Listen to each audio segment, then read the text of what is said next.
Buenas noches, estimadas y estimados estudiantes. Comenzamos a grabar la reunión.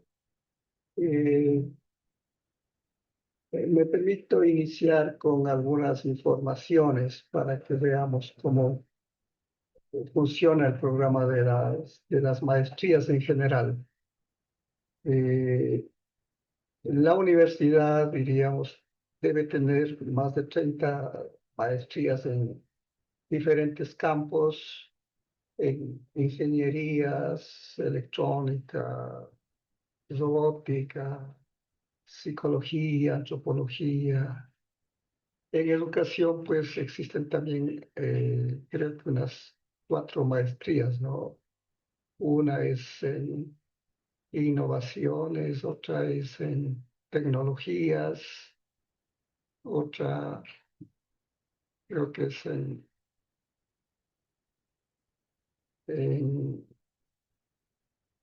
filosofía, alguna cosa de esas, ¿no? Entonces, la nuestra, pues la de educación intercultural bilingüe, es la única que contempla un curso propedéutico pequeño y por eso estamos teniendo todavía esta demora. Todas las maestrías han de hacer la sesión inaugural este jueves 20. Seguramente va a ser a la misma hora, a las 6:30.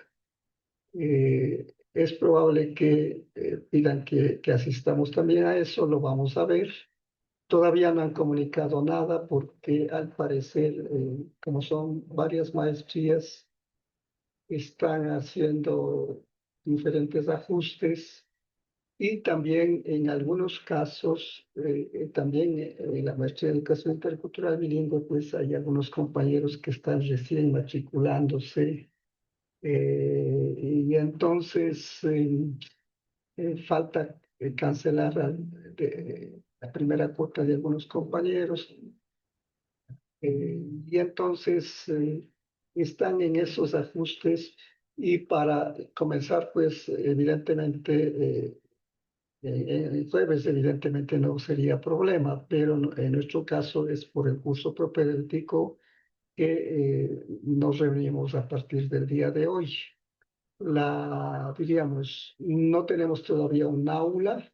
Ustedes seguramente podrán ver las aulas de 6 materias en las que se inscribieron en el primer periodo. O sea, todo el el programa de maestría son 11 materias. Me voy a permitir compartir la pantalla para mostrarles cómo está programado todo el curso. Eh, Se hace un calendario académico para todo el año, ¿no? Hasta noviembre del 2026. Entonces, vamos a ver aquí el calendario de la quinta corte de esta maestría en educación intercultural bilingüe. Entonces, calendario académico quinta corte. Eh, Ustedes pueden ir viendo aquí, estaría desde el primer módulo, que se comenzaría con metodología de la investigación 1. Aquí hay un cambio que hacer porque el profesor pues ya no está en la universidad, entonces ahora sería Teresa Carbonell. Ya, entonces está programado, si es que no hay alguna alteración por alguna razón, está programado para comenzar sería el lunes próximo, de hoy en 8, el 24, y iría hasta diciembre. Luego hay este receso de Navidad, o sea, esta sería la primera materia de la malla en las que ustedes se matricularon. Lo que está más acá, pues, son el propedéutico, ¿no? Entonces, eso, claro, son unas clases que lo tendríamos esta semana y posiblemente la próxima también. Eh, Eso lo vamos a organizar por esta eventualidad que estamos pasando. Entonces, el segundo módulo o segunda materia sería en enero. Después, cada materia dura 4 semanas. Entonces, por eso ustedes verán que está pintado y bueno, la tercera materia sería Metodología de la Investigación 2 y la siguiente materia sería Lingüística aplicada a la EIB. Luego tenemos Currículum e Interculturalidad, que vamos desde fines de marzo hasta abril. La siguiente sería Pedagogía de las Ciencias Naturales y tendríamos desde abril hasta mayo, ¿no? Luego tenemos, aquí se acaba el primer periodo o lo que podríamos llamar el primer semestre. El segundo periodo, que son de 5 materias que todavía ustedes no están inscritos, sino que tienen que inscribirse, toda esa fecha pues está calculado también aquí, ¿no? Que cuándo deben inscribirse, todo eso, ¿no? Por eso dice aquí, inicia inscripción en el segundo periodo hasta el 4 de junio. Tienen ahí unos días para inscribirse.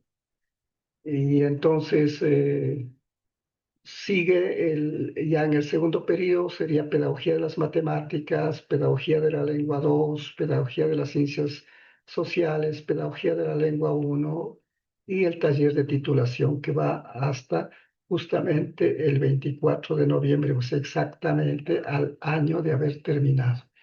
Este es el calendario académico. Tienen que aprobar todas las materias, excepto el taller titulación, porque el taller titulación, hay el curso, se da el curso, es para que acaben de hacer el trabajo, es como la tesis. O sea, la tesis lo van haciendo a lo largo del año.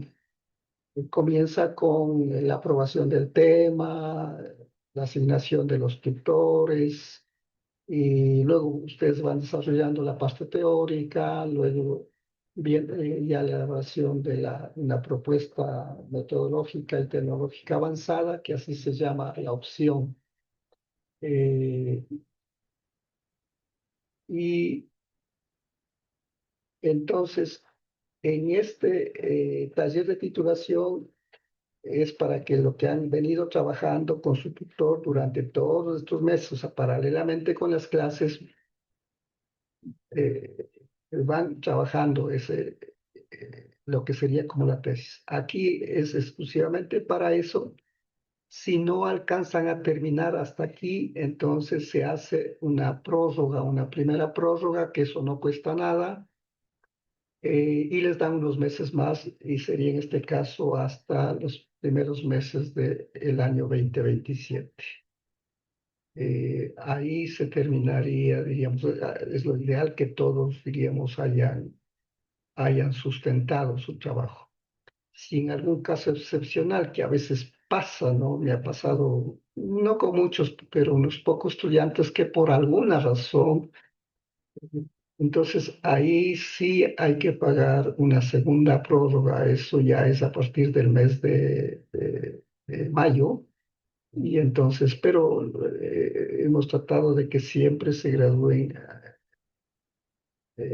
los primeros, en este caso serían los primeros meses del año 2027.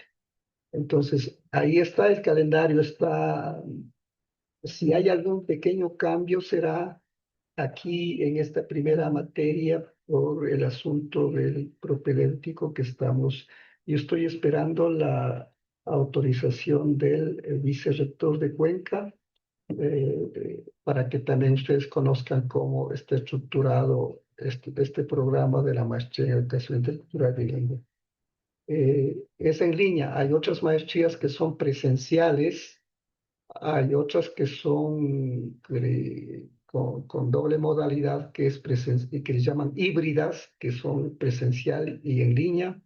Esta es totalmente presencial. Ustedes, diríamos, las clases son como estamos haciendo este momento. Si alguien no, por alguna razón, puede asistir a esa hora, las clases se graban y puede escuchar el momento en que pueda. Eh, las clases se graban y se colocan en el aula. ¿Qué es un aula? Voy a ver si los puedo mostrar un aula que se llama ABAC. Eh, ABAC es la abreviación de aula de aprendizaje virtual cooperativo.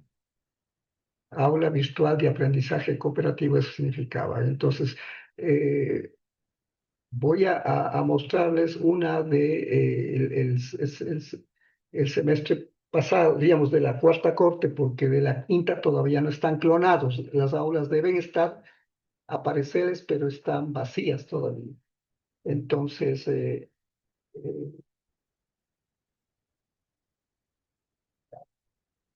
ya cuando se clona, pues entonces va a aparecer con 4 unidades. Cada materia tiene 4 unidades. Así está programado. O sea, ninguna tiene más ni menos. Todas tienen 4 unidades y cada unidad se va estudiando durante una semana. Por eso es que cada materia dura 28 días.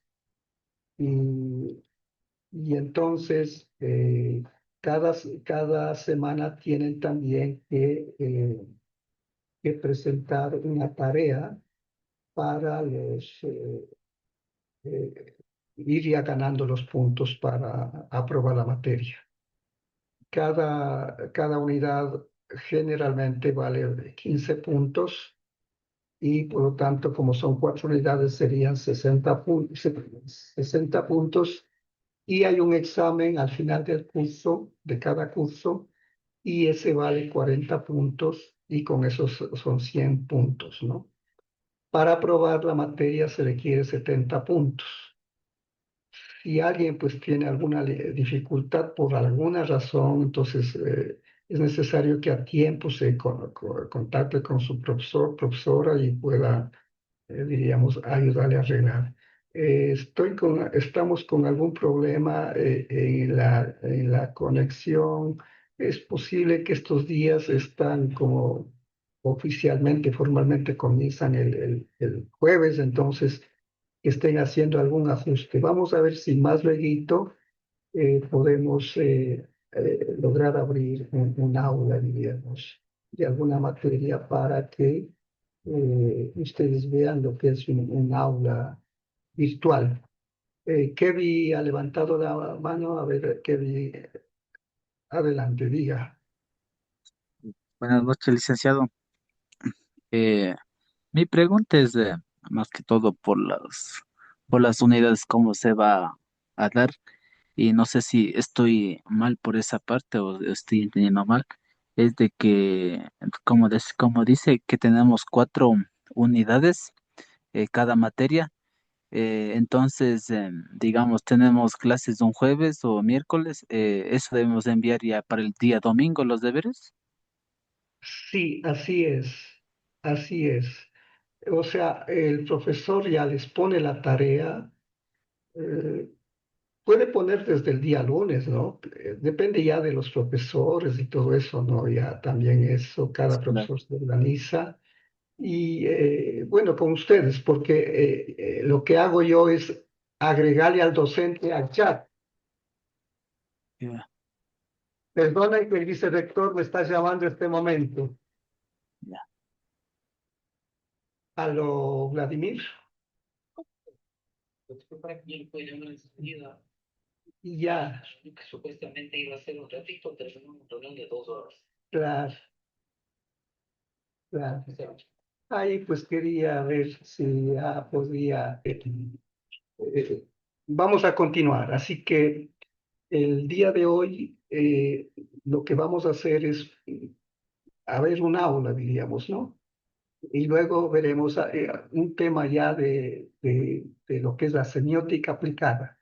En el propedéutico hay dos materias, semiótica aplicada y la otra es redacción académica. Semiótica aplicada lo doy yo y redacción académica da la profesora Catalina Álvarez. ¿Sí? Entonces, eh, y luego pues comenzaríamos la siguiente semana con ya las materias formales, ¿no? Metodología de la investigación uno. Y, y ya el calendario que les he mostrado pues comenzaría a operar. Así que en eso estamos. Entonces les voy a mostrar una materia. Vamos a ver, por ejemplo, la de... Así les va a aparecer, seguramente a usted les está apareciendo ya cuando ingresan. Y entonces voy a ver aquí una materia de pedagogía de las ciencias naturales. Entonces así les va a aparecer el aula, ¿no? Y aquí ustedes pueden ver, dice unidad uno, unidad 2, unidad 3, unidad 4. Y aquí suele aparecer también, vamos a ver, creo que esta es la aula base. El aula base es la primera aula que se crea para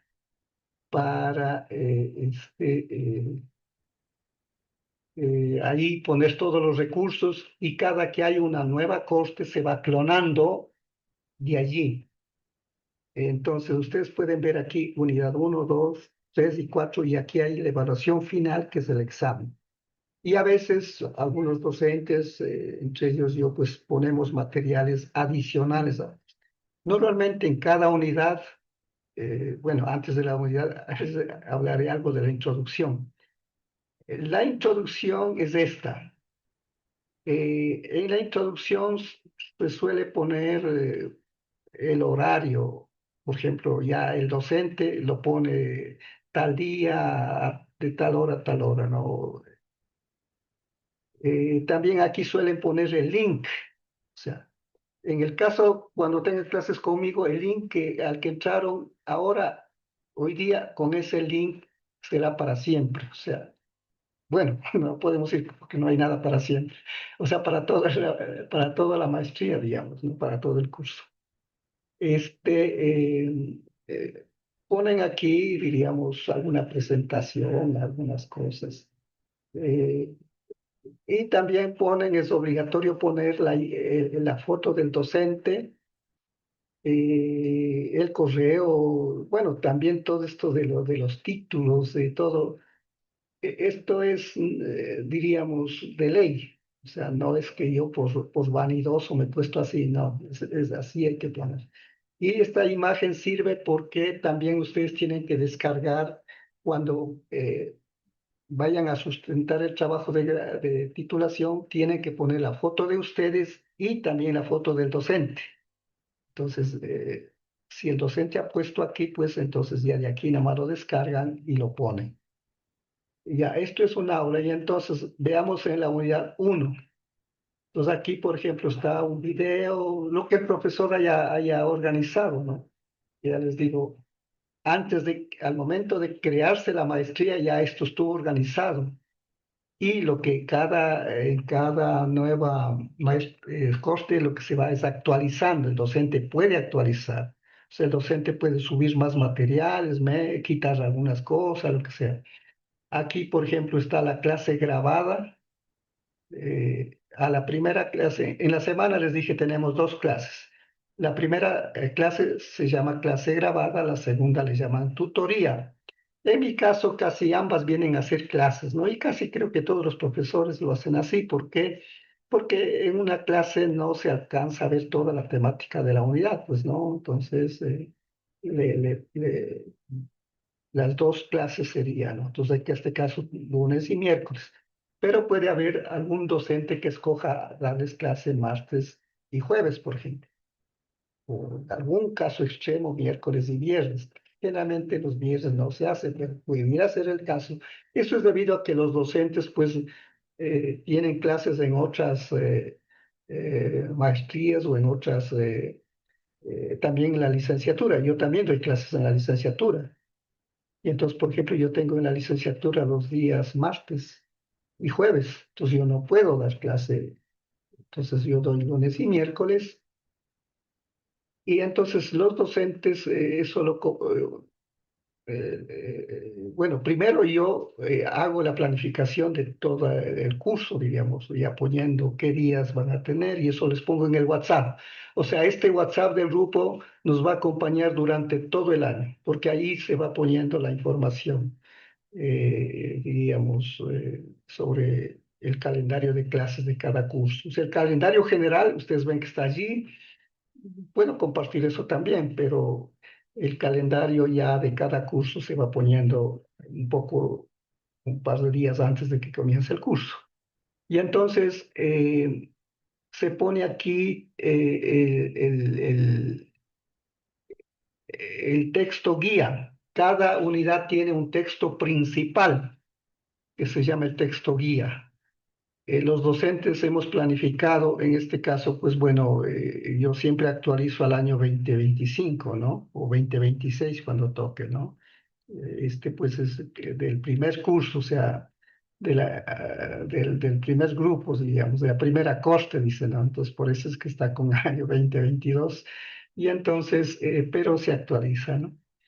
Se puede poner más materiales también, más recursos adicionales, ¿no? Pero aquí también se pone esto que se llama actividad de aprendizaje. Aquí están las preguntas o el cuestionario o lo que llamamos tarea para hacer durante la semana. Y aquí abajo se pone la entrega de tarea. Entonces, ahí ustedes tienen que subir la tarea que haya pedido el docente y entonces aquí, por ejemplo, va a aparecer, ustedes suben aquí y en ese caso, pues el docente aquí califica y todo eso, ¿no? Los que han estudiado la licenciatura en la Salesiana en modalidad virtual saben cómo funciona, es exactamente como en la licenciatura. Entonces, eh, para ellos no sería novedad, pero ese es el aula virtual, así que se programa ahí que la entrega pues nuevamente son los domingos en la noche, hasta las 11 de la noche pueden subir la tarea. Si alguien se atrasa por alguna razón, eso les dije, les ruego por favor que se coordinen con los docentes para, o sea, hay que tratar de estar siempre puntuales, pero siempre puede pasar algo, ¿no? Entonces, en eso pues alguna flexibilidad podemos tener. Ya, con esto creo que ya comenzamos con la clase normal, que sería ahora de propedéutico. Como les había señalado, pues la primera materia se llama semiótica aplicada. Y yo les he subido, como no tenemos el aula para poner todavía, esta semana pues lo clonarán, esta misma noche voy a hacer el pedido a Cuenca para que lo clonen. Y entonces ustedes podrán acceder directamente al aula. Cómo van a acceder al aula? Vamos a simular que, que, eh, que comenzamos de cero, ¿no? Entonces, vamos a suponer que es primera vez. Ustedes, ¿qué es lo que tendrían que hacer la primera vez que comienzan, ¿no? Después ya será más fácil, pero aquí vamos a poner el nombre de la universidad, Universidad Politécnica Salesiana, y entonces entran a la página de la universidad. ¿Ya? Y entonces ahí les va a aparecer lo que ustedes están viendo aquí. Está el correo institucional. El Kipus, eso los estudiantes no tienen, Kipus solo es para los docentes.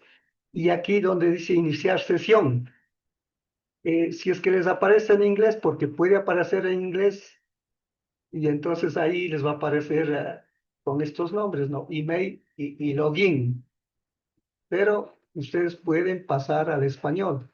Entonces, aparece correo institucional e iniciar sesión. Y aquí, entonces, ustedes pues dan clic en iniciar sesión y ahí les aparece esto. Después ya directamente ustedes han de entrar acá, pero ahorita les dice como primera vez.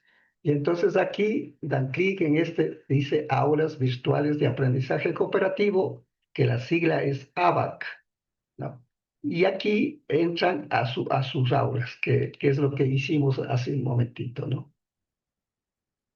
Y eso es todo. Si alguien hasta este momento tuviera alguna pregunta, no, ahí les va a aparecer sus aulas. A mí me aparece como docente, pero a ustedes les va a aparecer como estudiantes y entonces les va a aparecer como esto. Ya. De cada materia, o sea, ahora debe aparecer las 6 materias primeras que les di. Esas tienen que aparecer. Es el primer periodo. Y de paso, de una vez les indico aquí una cosa. Aquí a la izquierda, ustedes tienen sistema de solicitudes. Aquí es donde tienen que hacer las solicitudes para la aprobación del tema, para cualquier solicitud que tengan que hacer, ahí dan clic y les va a aparecer todos los tipos de solicitudes que ustedes tienen que hacer o pueden hacer. Eh, También por ahí, en el caso de ustedes, va a aparecer como calificaciones. Entonces, las calificaciones formales ya, diríamos, las que son para el récord académico les aparece en calificaciones. En el aula virtual también pueden ver las calificaciones, pero porque los docentes vamos calificando aquí. Digamos, por ejemplo, antes estábamos viendo, por ejemplo, abrimos esta materia, ¿no? Ya. Entonces, aquí les va a aparecer calificaciones, porque ustedes suben, entran aquí y el docente califica aquí. Pero la calificación que aparece en el aula no es la oficial. Eso es solo para el docente que utilice y todo eso. Después los docentes tienen que subir al sistema nacional y eso pues ya tiene su propio formato y esas notas son las oficiales. Las que les aparece aquí, esas son solo, como quien dice, provisionales. Queda grabado, por supuesto, esto, por ejemplo, ustedes ven que desde el año 22, desde que se inició la maestría, están las aulas. Eso es por seguridad, ¿no? O sea, entonces, pero las que cuando ustedes tengan que pedir la autorización para la evaluación, o sea, para sustentar su trabajo de tesis o que se llama trabajo de titulación, primero tienen que pedir el récord académico. Entonces, el récord académico, ahí están todas las notas de las 10 materias, excepto el de titulación. Esa siempre les aparecerá con cero. ¿Por qué? Porque eso no se pone el momento en que reciben el taller de titulación, sino que es la nota que ustedes obtienen cuando sustentan ante un tribunal el trabajo. Esa nota es la que se asienta en esa materia denominada taller de titulación. Entonces, esa es la única que se les aparecerá con cero hasta prácticamente casi el final. Pero en los demás es aquí. Entonces, mientras el docente no haya subido la calificación acá a este lado, pues entonces ustedes no, diríamos, se puede, diríamos, presentar alguna tarea extra o lo que sea, ¿no? Cuando ya sube acá es más complicado, porque eso hay que hacer un trámite formal en Quipus con alguna justificación, o sea, ya eso sí, hay que evitar eso, hay que evitar esas cosas. Entonces, si es que hasta aquí tienen alguna pregunta, alguna cosa, pues háganlo y si no, vamos ya directo a nuestra materia que es semiótica aplicada.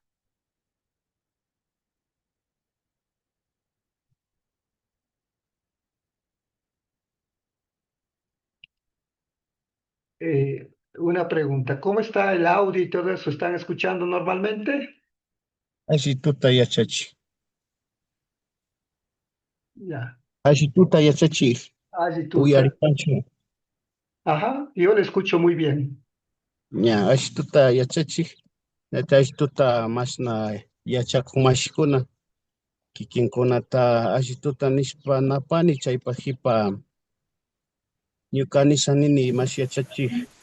Ñukanchikman kay maestría en educación intercultural bilingüe kallaringapajka Quichuapipish yachachispa upangi nishpa ñuka chay mañayta churani kikinman. Ñukanchik tercer nivelpi yacharkanchik yachachi mashikuna mana kichwa rimakuna karka. Ajá. Chaymanta ñuka nishkani siempre kichwapi ñukanchik kay maestriapi ashtawan ñukanchik yachachina wasikunapi ñukanchik wawakunata yachachinkapak yamamakuna yachachinkapak hinaka kichwapi mishimipipish rimashpa yachachichun nishpa chay mañayta churani hinaka tukuy mashikunata alli shamushkankichik nishpa napani y shinallatik tukuykuna wangurishpa yachashpa kay yachayta kallarinchik shinatik tukuchinkapak tukuykuna nishpa napani mashi Luchito Yupaychan. Allí más especialistas rimacanchi, Shina Piscaipica, Tiahu, Paquin, Sukta, Shilita Rimas Mashikuna, Suaz, Shilita Rima, Shilita Rima, una tía, Anta, hasta Huanca Castellano, una pistiangame su materia, pedagogía de la lengua uno. Chaypi estaban tarea kunata tukuy llanka llankana kunata kichwapi o kikishimipi ruranata ushanami kanachik. Entonces, sí, aquí, los profesores apreciarán mucho si ustedes hacen el trabajo en su propia lengua. Eso ya con cada docente lo pueden ir coordinando. Eh, yo estaría también muy feliz si alguien hace el texto, digamos, las tareas en quichua, ¿no? Las clases, diríamos, obviamente lo hacemos en español porque tenemos compañeros de otras lenguas que, digamos, también tienen que aprender, ¿no? Hay una novedad que justamente será el conversatorio con el vicerrector y es a insistir, casi seguramente todavía no está admitida, estaba esperando justo también la autorización del vicerrector, que va a haber una chica sorda y entonces ella habla castellano y maneja el lenguaje de señas. USB, buenas noches. Y entonces, para la clase de ella, pues, o en las clases aparecerá también algún, diríamos, un chico que estará transmitiendo en lenguaje de señas. Es la primera vez que hacemos.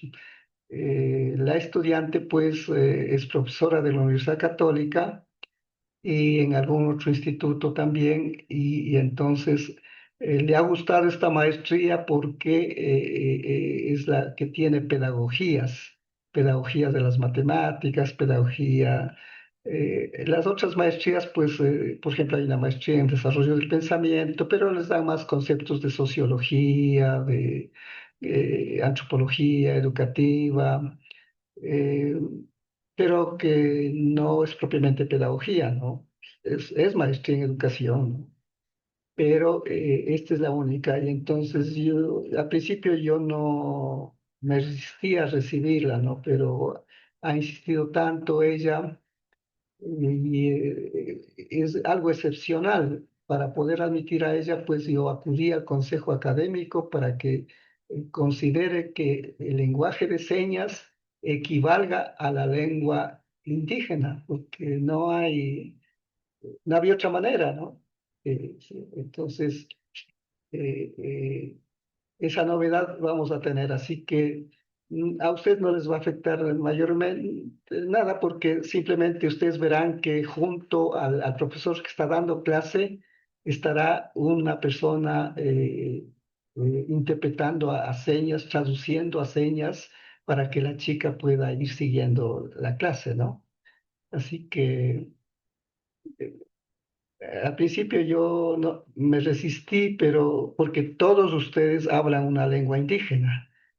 Y acá, pues, si es que hubiéramos abierto la maestría para todos, sea que hable o no hable una lengua indígena, pues esta maestría tendría cientos de aspirantes, ¿no? Por la temática que tiene. Pero el requisito es hablar una lengua y por eso ustedes, todos ustedes pasaron una entrevista y entonces estamos seguros. Así que aquí nos va a tocar ir haciendo este esfuerzo de lo que vamos aprendiendo pues en los trabajos, hacer en lengua indígena. Y lo que sí es obligatorio hacer en lengua indígena, ahí van a tener que lucirse, es el trabajo de titulación. El trabajo de titulación tiene que ser hecho en lengua indígena. Y les anuncio que, les adelanto que va a ser elaborar diríamos, un texto para enseñar una de las unidades del MOSEIF. Ustedes ven que el MOSEIF no tiene materiales y ya hemos venido elaborando en las anteriores cortes para las unidades del MOSEIF en varias lenguas. Hemos elaborado ya en lengua chapalá, en lengua aingae, que es de los cofanes, en lengua eh, tzafiqui de los tachilas, en quichua, por supuesto, quichua amazónico, quichua de la sierra, y entonces en shuar también, en achuar también, y entonces ahí es donde ustedes tienen que usar la lengua indígena. Ahí sí es obligatorio excepto algún tema que esté en la unidad del MOSEIF, que diríamos sea de cultura occidental o que se considere que no es pertinente hacer en lengua indígena, pero matemáticas, o sea, todo lo que esté allí va a ser en lengua indígena. Así que no se desespere, vamos a utilizar las lenguas indígenas, ¿no? Aun cuando no en las clases que estamos aquí haciendo por el asunto de que somos de varias lenguas, pero sí en el trabajo titulación. Así que eso es. Bueno, con esto entonces vamos a pasar ya propiamente al curso y creo que ustedes pudieron escuchar la autorización del vicerrector, que eso es lo que esperaba y por eso es que yo de mi cuenta, así es la vida y les cuento esto para que ustedes vean que cuando uno quiere alcanzar algo, tiene que a veces buscar las estrategias para lograr. Y yo de mi cuenta les convoqué, todavía sin contar con la autorización del vicerrector, ¿no? Pero así a veces toca hacer. Y claro, por una parte entiendo que él se demoró en contestarme porque eh, como son tantas maestrías y cada maestría tiene su complejidad, entonces seguramente y estarán preparando para la inauguración del día jueves, ¿no? Ahí seguramente han de convocar a todos. Bueno, entonces vamos ahora sí, yo les había puesto en el WhatsApp, mientras tanto, ¿no? eh, Porque todavía no tenemos el aula de semiótica ni el aula de redacción académica. Esta noche, apenas yo termine la clase con ustedes, voy a escribir ya a Cuenca para que se autorice clonar las aulas. Y están creadas las aulas, pero hay que clonar y tienen que poner los nombres de ustedes manualmente.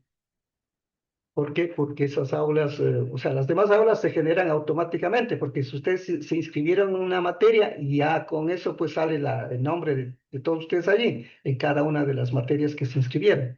Pero estas como no se inscribieron, porque este es, simplemente es como un apoyo, diríamos, eh, eh, es la única maestría de todas las de la universidad que tiene un propedéutico. Las demás no solo tienen las materias de la malla, que es la que aprueba el Consejo de Educación Superior, que es el CES. Y entonces estas materias, digamos, estas dos, pedí, por esto no tiene ningún costo ni cosa por el estilo, y los docentes pues nos hemos comprometido. ¿Por qué razón he pedido estas dos materias? La semiótica aplicada estudia los signos y vamos a ver cómo todo lo que nosotros podemos aprender y todo lo que nosotros podemos enseñar y todo lo que nosotros podemos comunicar los unos a otros, hacemos con signos. La semiótica es la que estudia los signos, es una ciencia que no es muy conocida en el mundo de la educación. En las otras carreras más bien sí. Por ejemplo, en antropología se estudia semiótica. En la carrera de psicología se estudia semiótica. En la carrera de comunicación social se estudia semiótica. Yo mismo he sido profesor en esas carreras, en psicología, en comunicación, en antropología, y he dado esta materia. Pero hasta ahora no sé si en alguna universidad del Ecuador esté en el pensum de estudios la materia semiótica. Hasta ahora he visto que no está. No entiendo la razón. ¿Por qué? Porque si los niños comienzan a aprender las letras, a escribir los numerales, son signos. Las imágenes son signos. Entonces, nosotros enseñamos a manejar signos. Entonces, la razón de por qué hay problemas en las matemáticas. Ustedes ven, si ustedes entran al INEVAL, van a encontrar cuál es la situación, diríamos, del aprendizaje en matemáticas. Muchos de ustedes han de estar ejerciendo la docencia y saben que la mayor parte de estudiantes tiene problemas fundamentalmente en dos campos, en en las matemáticas y en la lectura y escritura. Y por eso el Ecuador ha gastado montones de dinero trayendo expertos internacionales y todo, y sin embargo, no se ha logrado solucionar este problema de, eh, el aprendizaje de las matemáticas. Y aquí les voy a poner el dato. Vean, este es dato de la evaluación PISA, y aquí ustedes van a ver eh, cómo apenas el 30% de estudiantes está en un nivel aceptable. Aquí está el dato, ustedes lo pueden ver. Dice, en el Ecuador, el 49% de los estudiantes alcanzó el nivel mínimo de competencias en lectura, vean. Ni siquiera llegamos al 50%. ¿Qué quiere decir la competencia mínima? Que esté entre buena y muy buena. O sea que apenas el 40% está entre buena, muy buena y excelente en lectura-escritura. En matemáticas, el 29% está entre buena, muy buena y excelente. ¿Y qué pasa? El 71% de estudiantes está entre regular y deficiente en matemáticas. Y aquí el otro dato es en ciencias, esto es en lo que es ciencias naturales, física, esas cosas. Apenas el 43% está en un nivel entre buena, muy buena y excelente. Esa es la realidad del Ecuador. O sea, ahora no solo del Ecuador, en la matemática eso es un asunto a nivel, sobre todo occidental, de las lenguas europeas. Los asiáticos, los chinos y japoneses no tienen ese problema porque vamos a ver que ellos cuentan en matemáticas, cuentan igualito que hacemos en nuestras lenguas, en el quichua, en el shuar, en nuestras lenguas ya hemos arreglado, diríamos, y contamos. Hay una correspondencia entre lo que contamos a nivel oral y entre lo que escribimos. Mientras que en inglés, francés, alemán, castellano, eh, cuentan de una manera tan desordenada y el querer escribir, ahí viene el problema. Y por eso la forma como se enseña las matemáticas es en primer y segundo grado, ahí está el problema. El problema de las matemáticas no está en la alta matemática de la secundaria, no, sino el problema surge, nace en el primero y segundo grado de la escuela. Ahora que como esa base se enseñó mal, obviamente que repercute a todo el resto del edificio de las matemáticas, o sea, del resto de la educación básica, del colegio y de la universidad. Pero la raíz, ahí está el mal. Y eso lo vamos a ver muy claramente. Entonces, y con el apoyo de la semiótica, más todavía. Entonces, esto no me he inventado, verán. Ahora ustedes pueden chequear, entrando a este documento, tal vez ustedes no tengan acceso porque es de las pruebas PISA, pero el mismo dato van a encontrar. Estas cosas yo los puedo poner en el aula después, eh, pero ustedes también por su cuenta pueden entrar y buscar en el INEVAL. El INEVAL es el Instituto Nacional de Evaluación. Entonces aquí están hasta los resultados del año 23, 22, 23. Es posible que ya está también del año 24. Eh, Seguramente no ha entrado estos últimos meses y puede ser que ya esté los datos. Pero es exactamente igual. Aquí están resultados del bachillerato, de la básica elemental, básica media, ya.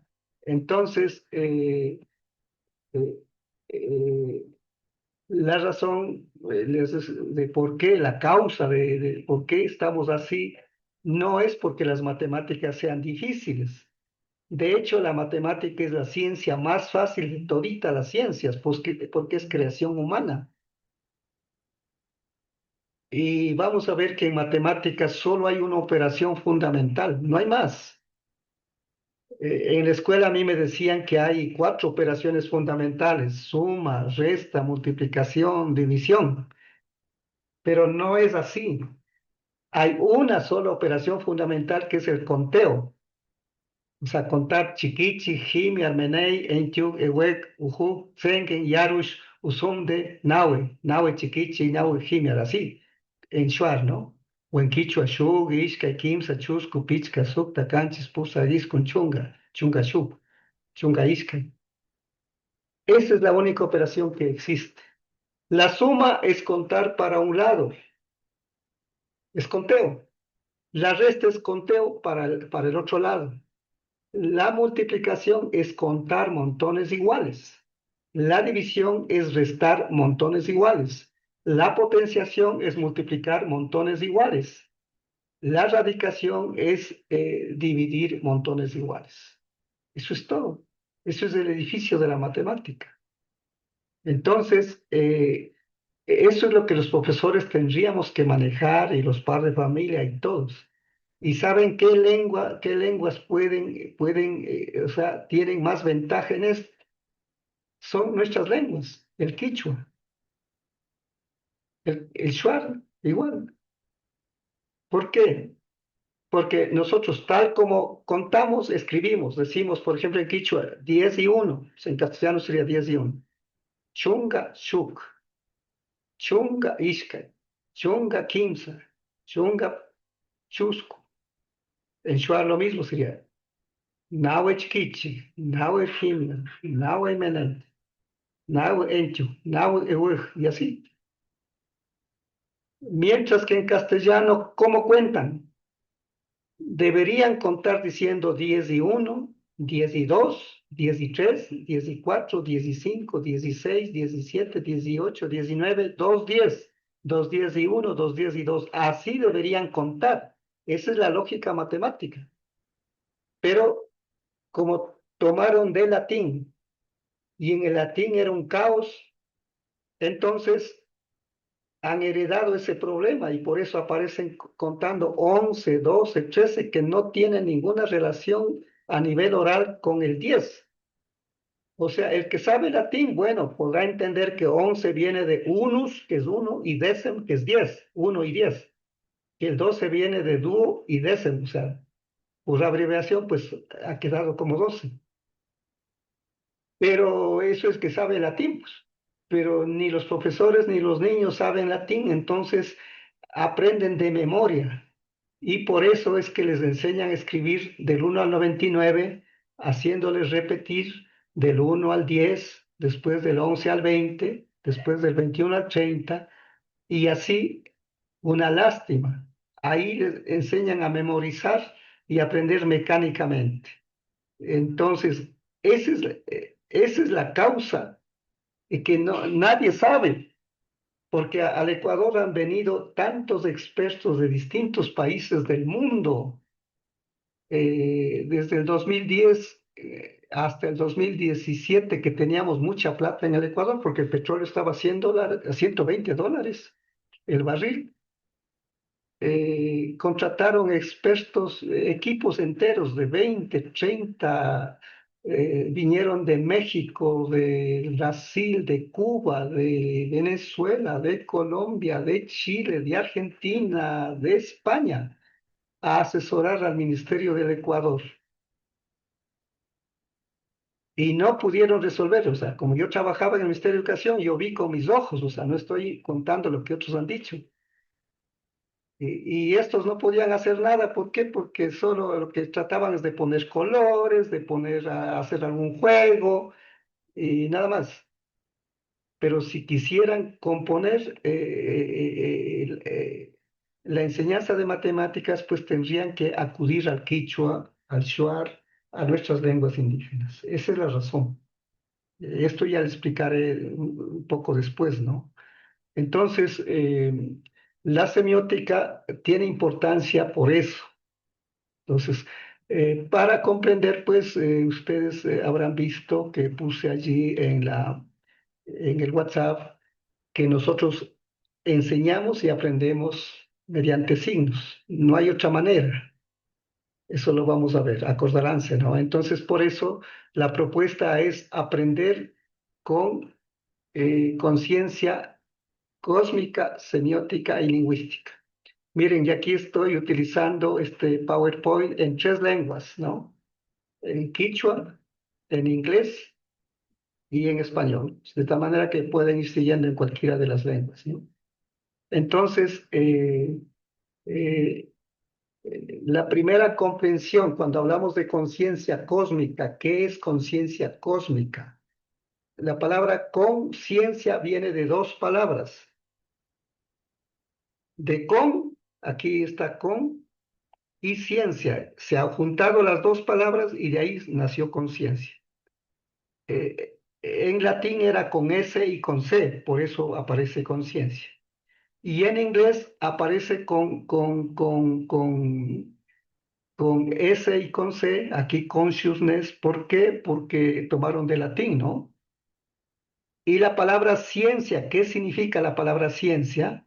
Que en inglés se escribe con S, C, science. Ciencia significa conocimiento, nada más. No significa ni conocimiento verdadero, no, no, no. ¿Por qué? Porque lo que ahora parece que es cierto, después de 50 años, a lo mejor ya no es. Lo que era cierto, lo que era científico hace 100 años, ahora ya no es.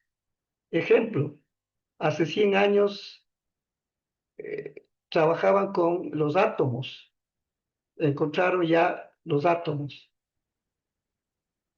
y le pusieron ese nombre en griego. A significa sin y tomos es división, que quiere decir que ya no se podía dividir. Y entonces si alguien le preguntaba en la materia de química, ¿qué es un átomo? Decían, es la partícula más pequeña de la materia y que ya no se puede dividir. Si eso decía hace 100 años, le ponían 10/10. Si eso dice ahora, le van a poner 0. ¿Por qué? Porque hay ahora más de 200 partículas más chiquitas que el átomo que se han descubierto. Los, los electrones, protones, después los quark, todos esos que ahora hay con la mecánica cuántica. Entonces, cuando hablamos de ciencia, no es algo así extraordinario, no, es conocimiento, nada más. Y en nuestras lenguas también tenemos palabra para eso, que es yacha, y no, eso es ciencia, eso significa ciencia, ¿no?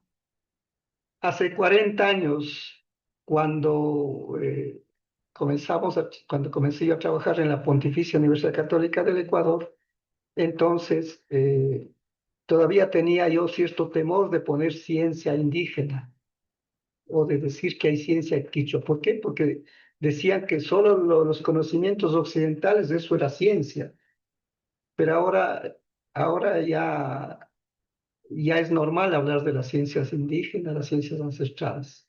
Y cuando fui dirigente de la CONAIE, cuando se fundó la CONAIE en 1986, y yo propuse la creación de la DINEI, que es la Dirección de Educación Bilingüe, y de una Universidad de las Nacionalidades Indígenas, que ahora es de la Mauta Iguazí. Cuando propuse eso, pues por primera vez pusimos que la dirigencia, así como hay dirigencia de salud, dirigencia de la mujer, de educación, se llame la dirigencia de educación, ciencia y cultura. Y eso hasta ahora creo que lo han mantenido, digamos, con ese nombre. Así que y la palabra conciencia, pues lo que se ha hecho es a la palabra ciencia, que es conocimiento, se le ha aumentado la palabra con. Entonces, eso nomás es conciencia. Solo que se escribe con SC porque en latín era así, con SC. En inglés ha quedado hasta ahora se escribe así. Y entonces, la conciencia semiótica, ¿qué es? Es darnos cuenta de que el universo, el cosmos, también se llama cosmos, ¿no? El cosmos es eh, todo lo que existe. O sea, están las galaxias. Hay miles de millones de galaxias en el cosmos, en el universo. Y en cada galaxia hay pues entre 100, 200, 400 millones de soles o estrellas, es lo mismo. Sol o estrella es lo mismo. Nuestro Sol es uno de tantos, no es ni el más grande ni el más chiquito. Hay soles más grandes que nuestro Sol y hay soles más chiquitos que el nuestro. Nuestro Sol es un Sol mediano. Y aquí observen este detalle. El cosmos y las galaxias tienen esta forma de churro, de espiral. Y nuestro Sol está por aquí. Esta es nuestra la Vía Láctea. Aquí está nuestro Sol y los planetas están aquí alrededor. Y el Sol con todos los planetas está dando la vuelta alrededor de la galaxia a más de 1 millón de kilómetros por hora. O sea, estamos volando en el universo. La Tierra alrededor del Sol viaja a 100.000 kilómetros por hora. Y la Tierra gira alrededor de sí misma en la rotación cada 24 horas a 1.000 kilómetros por hora. Estamos volando en el universo y por lo tanto nunca estamos en el mismo sitio. Nunca. Entonces está todo dando la vuelta. Y este conocimiento que ahora los occidentales recién lo descubrieron hace 100 años.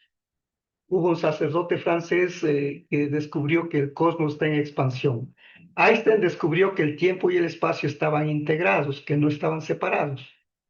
Y por eso a la teoría se llama teoría de la relatividad. ¿Por qué? Porque él estableció la relación entre tiempo y espacio. Antes eran considerados como separados, pero Einstein se dio cuenta de que no, estaban interrelacionados. Nosotros hace miles de años esto ya sabíamos. ¿Y cuál es la prueba? Si ustedes van a un museo, van a encontrar aquí las vasijas con estos churros. Esto es la representación del universo, del cosmos. Y que en Quichua lo llamamos Pachamama. Pachamama. tendríamos que investigar cómo lo llaman o lo podrían llamar en Shuar y en otras lenguas, ¿no? Entonces, eh, eh, lo de Pachamama es una maravilla. ¿Por qué razón? Porque ¿qué significa Pachamama? What se viene o Pachamama? Pachamama y Mata Can. Vamos a ver, ahí estaría. Pachamama y Mata Can.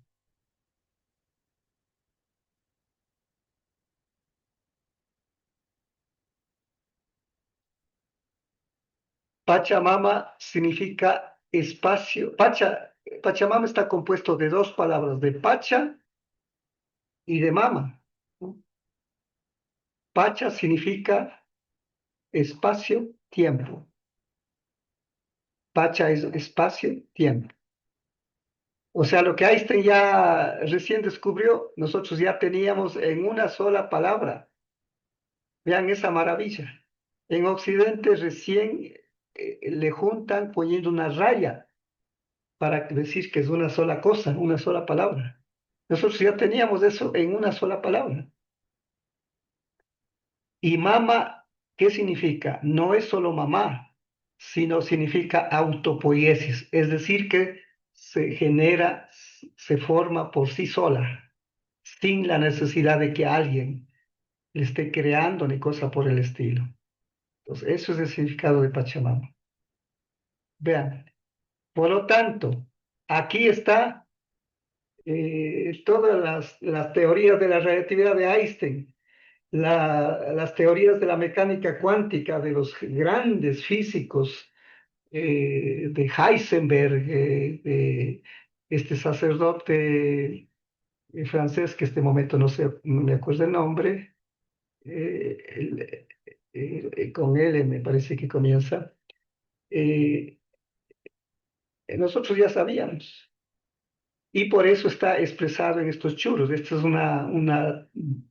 una vasija de la cultura chorrera, esta es de la cultura inca, pero esto sabíamos antes que los incas. Los incas son bien modernos, miles de años antes que los incas ya esto en todo el mundo además, en el África, en el Asia, en Australia, no solamente aquí.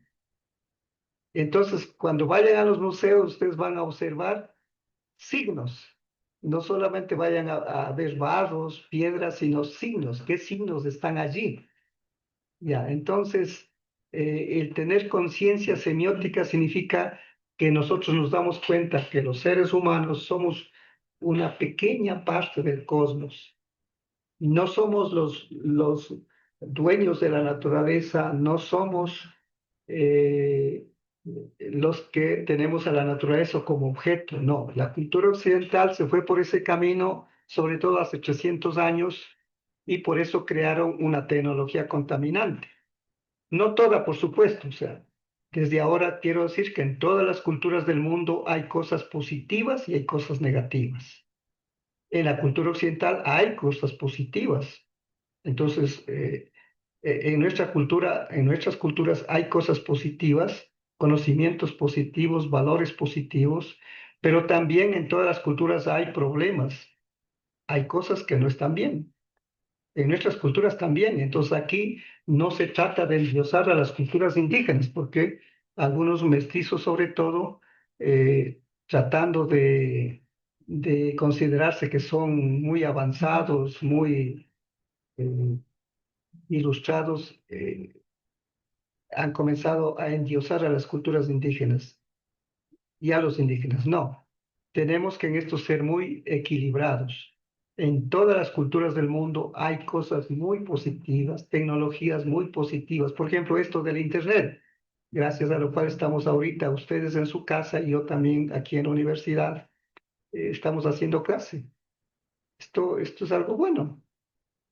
La música, pues, de Mozart, de Beethoven y de otras culturas son una maravilla. Nosotros también tenemos nuestras músicas que son una maravilla. Entonces, ellos tienen cuentos y juntando varios cuentos, pues han hecho libros muy importantes como el Corán, los musulmanes, los católicos y evangélicos la Biblia, los judíos también, la Torá y todo eso, la Tanakh, los asiáticos tienen el libro de los Vedas. Todo eso son construcciones, relatos humanos. Y nosotros también tenemos nuestros cuentos, nuestros mitos sobre el origen de las cosas, de los animales, y por lo tanto son nuestras Biblias. Así que no hay eso, mucha diferencia, ¿no? Ellos tienen, nosotros tenemos también. Entonces tenemos cosas muy buenas y positivas, pero también tenemos problemas, tenemos cosas, por ejemplo, ahora a nivel indígena estamos en que algunos ya han llegado a ser asambleístas y así, y ahora ya se creen ya pues que están en el cielo, ¿no? Y después veremos que es gracias a educación bilingüe que están allí, alcaldes, prefectos. Hace 40 años, cuando yo comencé con esto, era impensable que haya alcaldes indígenas, asambleístas. Eso no era posible. Es educación intercultural bilingüe lo que permitió la unidad de las nacionalidades. O sea, si no hubiera habido educación intercultural bilingüe, sí, a lo mejor había la CONAI, la FENOXIN, la FEINE, pero hubiera sido más para la FEINE para cuestión religiosa, la FENOXIN pues para los campesinos, trabajadores, y la CONAI pues para, pero no hubiera tenido ninguna fuerza, diríamos. Eso yo, como soy dirigente fundador de la CONAI, eso me consta. El levantamiento de 90, impensable, no se hubiera podido hacer sin educación intercultural bilingüe. Así que eso lo iremos viendo también en algún momento, ¿no? Pero aquí nos toca es ver la ciencia. Entonces aquí está. Eh, Vamos avanzando, pues, según la cultura, en este caso ya tomando el quichua, el cosmos. Este cosmos, pues representado aquí están los signos. Estos son representaciones del cosmos. Entonces aquí estamos entrando ya a la semiótica. Y entonces, en las culturas indígenas consideramos que el cosmos es así como esto. Esta es una plancha en oro que estaba, dicen, un edificio del Cusco antes de la invasión española. Como era oro, pues ahí estaba esta especie de óvalo. Esto es la representación del universo de la Pachamama. Y esto estaba todo hecho en oro, entonces los españoles lo destruyeron. Pero un indígena en el siglo XVII, preguntando a sus abuelos, lo logró reconstruir y lo dibujó y ha quedado esto como una herencia. Aquí en esto que parece una red es el pensamiento matemático, que lo veremos también en algún momento.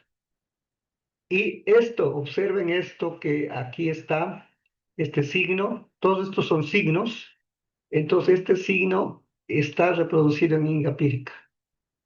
¿Cuántos de ustedes conocen Ingapirca?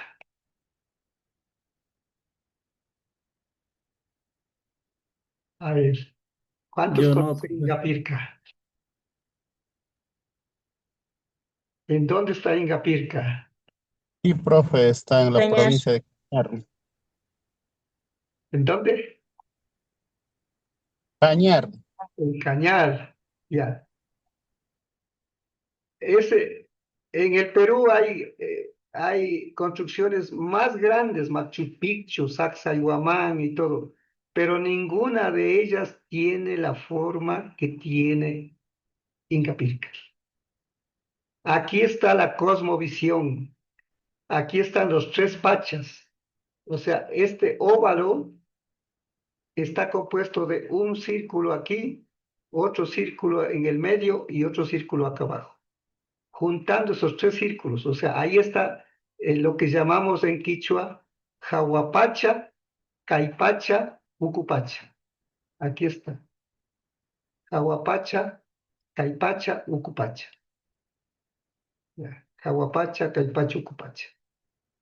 ¿Cómo lo probamos esto? Matemáticamente.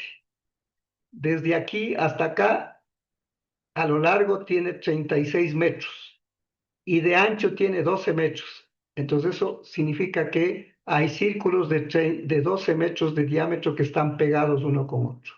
Entonces acá estaría el Jahuapacha. ¿Qué es lo que significa el Jahuapacha? El Jahuapacha no es arriba. Jahua no significa arriba.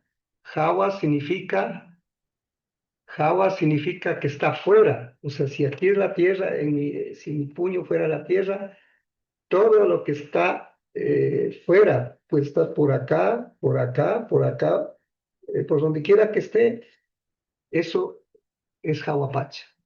Entonces, Jahuapacha es el mundo de lo inmenso, de las galaxias, de las estrellas, de los planetas. Eso es el Jahuapacha.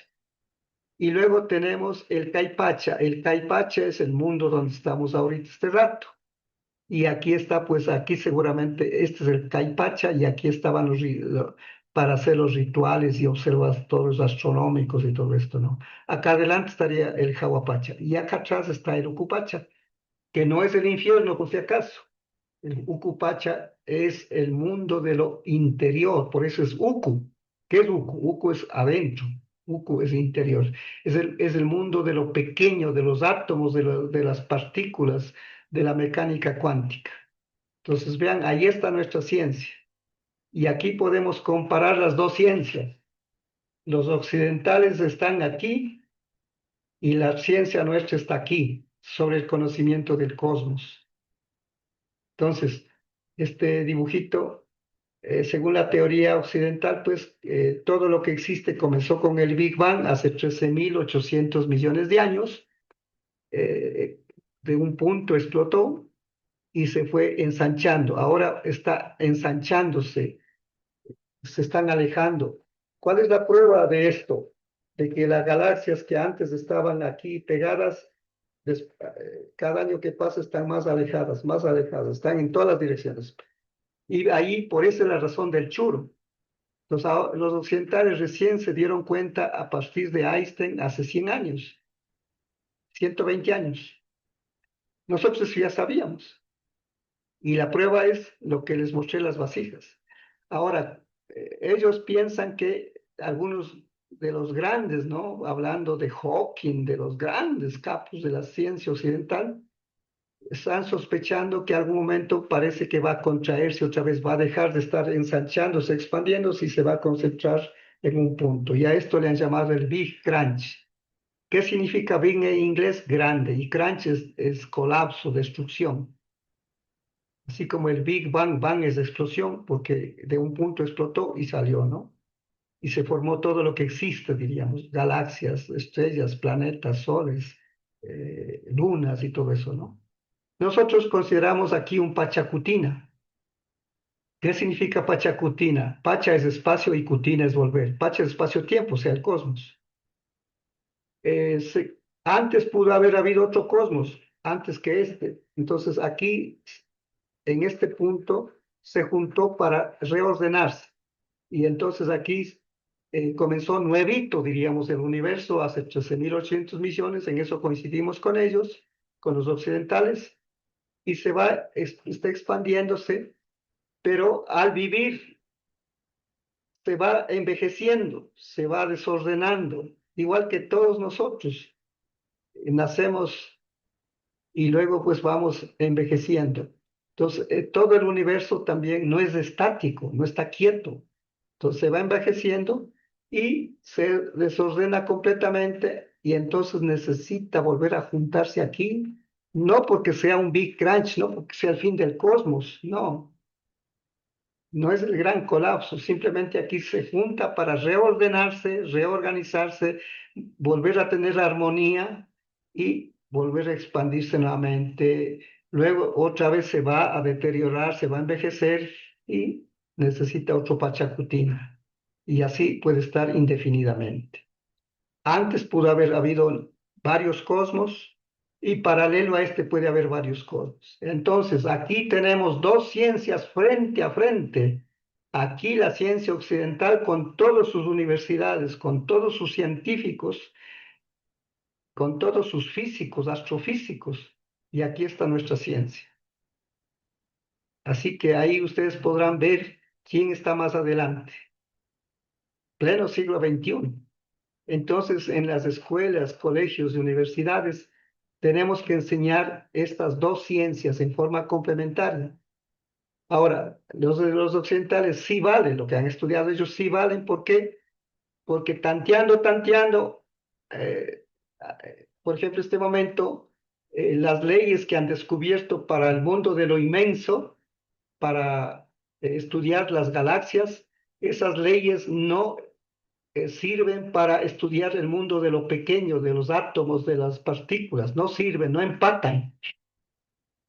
Y ya van 100 años tratando de empatar y no, hasta ahora no pueden. Hawking pensaba que para el año 2000 iba a conseguir la gran teoría unificada de la ciencia, pero no lo logró, ya murió y ya no lo logró. Entonces, pero no es inútil esos estudios, porque esos estudios han llevado a la construcción de estas tecnologías que tenemos ahora, de los celulares y todo eso. Nosotros pues estamos un poco estancados, nos toca ahora, esa es la tarea nuestra, es la tarea de ustedes ahora, de escribir esta ciencia que está en la cabeza de las personas mayores, está en la lengua, está en las palabras, está en los signos. Las palabras también son signos, entonces está en los signos verbales, que son las palabras, y en los signos no verbales, que son todos estos, estos otros, ¿no? Todos estos son signos no verbales. Y tanto signos no verbales como signos verbales estudia la semiótica. Pues ahí está. Y ahora, pues, por ejemplo, existe este bonito libro. Aquí pasamos ya de la conciencia cósmica. Entonces, la conciencia cósmica, ¿qué ha sido? Simplemente dar cuenta en dónde estamos ubicados los seres humanos en el universo. Esa es la conciencia cósmica. Saber que somos hijas e hijos de Pachamama. Eso es la conciencia cósmica. Ahora vamos a pasar a la conciencia semiótica. ¿Qué es la conciencia semiótica? Darnos cuenta de que todo lo que existe está expresado en signos. O sea, y entonces aquí vamos a utilizar el otro documento, que es el texto que ya les puse en el WhatsApp, que es el texto para estudiar la semiótica. Entonces, le he titulado Los signos y los procesos de abstracción. Entonces, aquí tenemos este dibujito. Estas dos personas están queriendo comunicarse, conversar. Lo ideal sería que ella pueda entrar directamente a ver la mente de esta persona. Ahí podría entender lo que está pensando, lo que quiere decir, etcétera, lo que conoce, lo que sabe. Y él tendría que entrar a la mente de ella para igualmente saber lo que piensa, lo que conoce, lo que sabe, etcétera. Esta maravilla no existe todavía. Y entonces la única manera de poder conversar, dialogar, enseñar, aprender es a través de los signos. ¿Qué cosas nomás son signos? Las palabras, los gestos, los dibujos, las maquetas, la taptana que veremos, que ese es un instrumento que me inventé hace 40 años para enseñar las matemáticas. Esquemas y todo lo que podamos hacer. Esos son signos. O sea, no solamente esto, sino todo lo que podamos nosotros crear para representar. Entonces, ahora, ¿qué es un signo? Pues entramos acá, bueno, volvamos a este otro, ¿no? Bueno, aquí hay un libro de un matemático que desgraciadamente ya falleció, era profesor estudió en la Politécnica Nacional y fue profesor de la Universidad Central. Fue un amigo personal y yo lo conocí cuando ya él era mayor y desgraciadamente falleció. Eh, y él escribió este libro que tiene como unas 400 páginas y aquí habla de los dos máximos sistemas del mundo. Dice, matemáticas,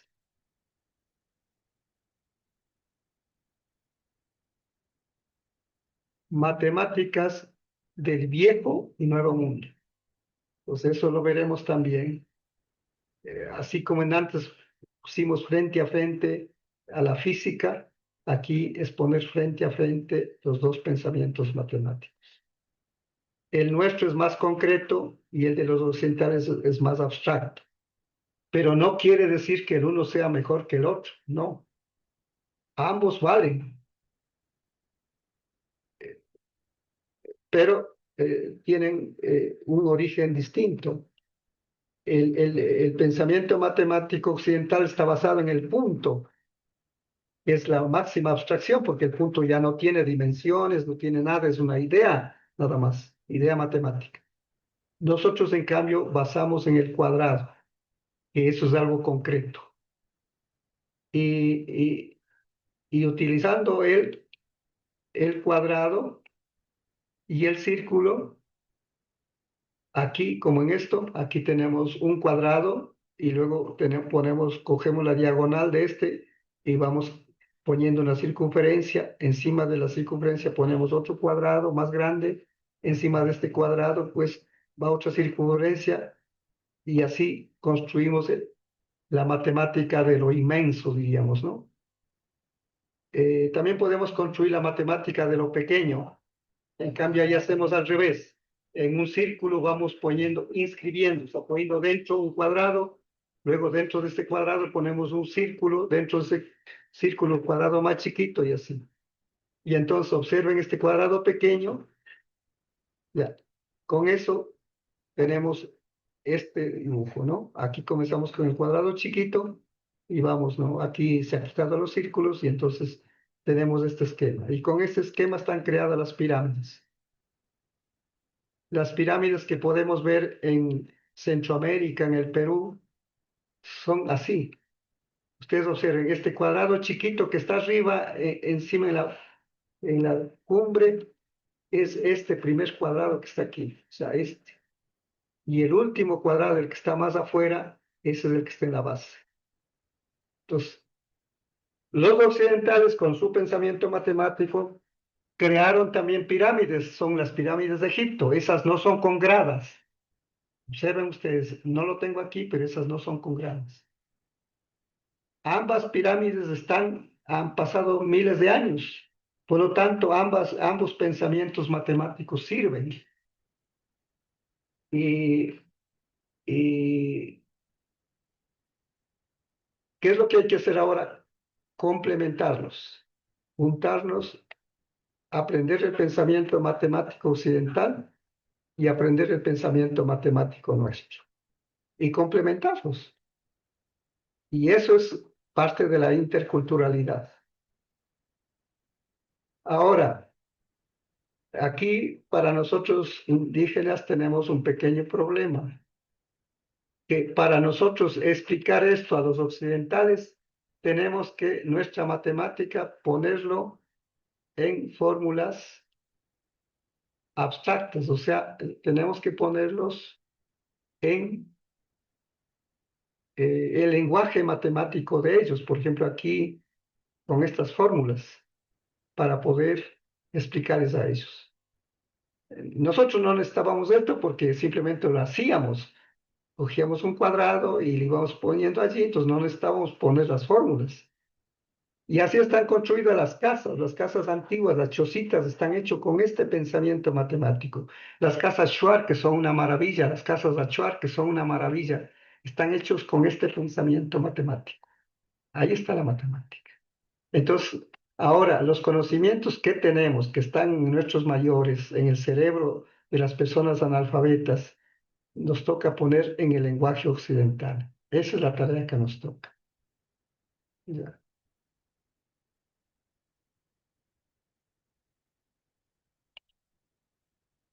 Ahora, ¿en el Ecuador existen estas pirámides? Sí, pero desgraciadamente en el Ecuador nuestras pirámides no son hechas con piedra de río, sino con cangagua.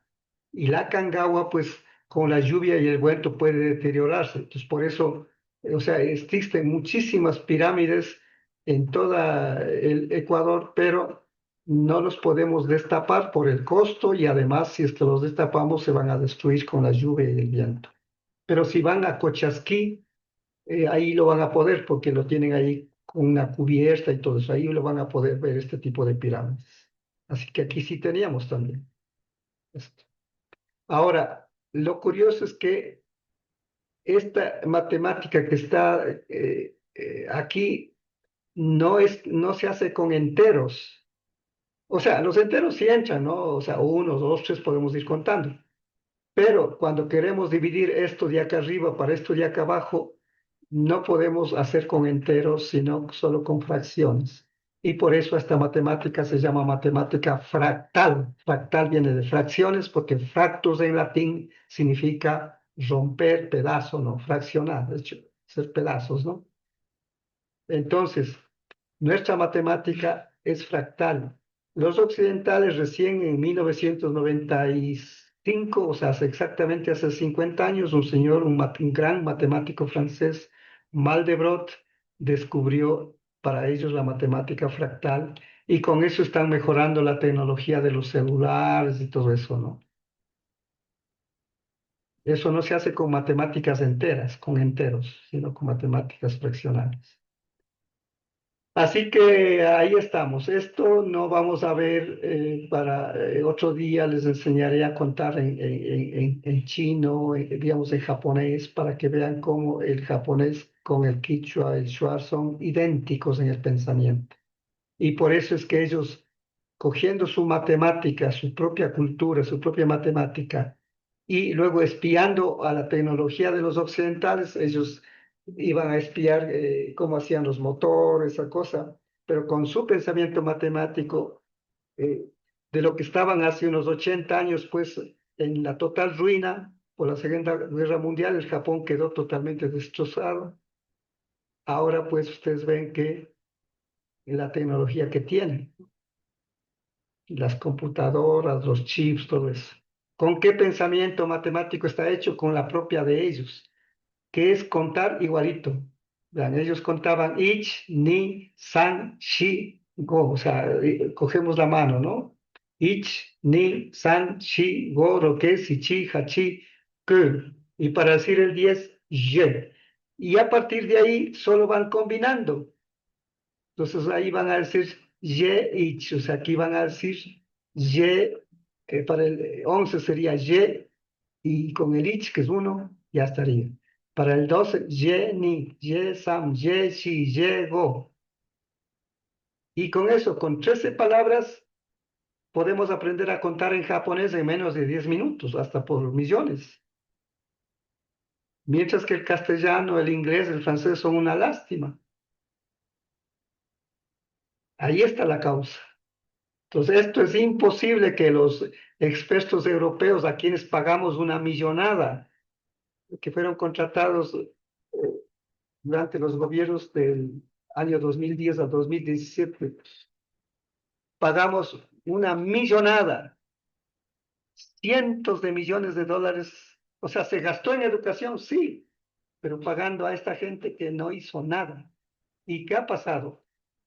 En 1996 se hizo la primera evaluación a nivel nacional del aprendizaje de las matemáticas, la lectura, etcétera. Con las pruebas aprendo, algunos de ustedes tal vez se acuerden. Ahí estábamos mucho mejor que ahora. En matemáticas, más del 30% tenía entre buena, muy buena y excelente. Después de haber traído a todos esos expertos, de haber gastado un montón de plata, de haber aumentado días de clase, de haber sometido a los docentes a la tortura de presentar evidencias de informes cada viernes, cada fin de semana. Después de haber hecho eso, estamos peor. No porque las matemáticas sean difíciles, no porque las niñas, los niños, los estudiantes sean tontos, no, por la metodología. ¿Y por qué no han podido resolver los grandes pedagogos, psicólogos occidentales? Porque no tienen la suerte de haber tenido, como nosotros, una forma de contar a nivel oral que es completamente decimal. Y por lo tanto, con 13 palabras podemos contar hasta millones. Y lo mismo es para enseñar a escribir, a leer, escribir los números. Nosotros solo tenemos que enseñar a escribir del 1 al 9 y el 0. El 0 hay que hacer una clase especial porque es bien abstracto el 0. Porque el 0 es la representación de lo que no existe, mientras que del 1 al 9 es la representación de lo que existe. Entonces, hecho eso, solo nos toca enseñar a agrupar, a hacer montoncitos de 10. Ya. Usamos la taptana, le enseñamos del 1 al 9 y el 0, y enseñamos que amarren, les damos dos reglas. O sea, le enseñamos como código. ¿Qué es un código? El código se estudia en la semiótica. El código es un conjunto de signos organizado por unas pocas reglas. Eso es el código. O sea, código y reglas. Eso es código.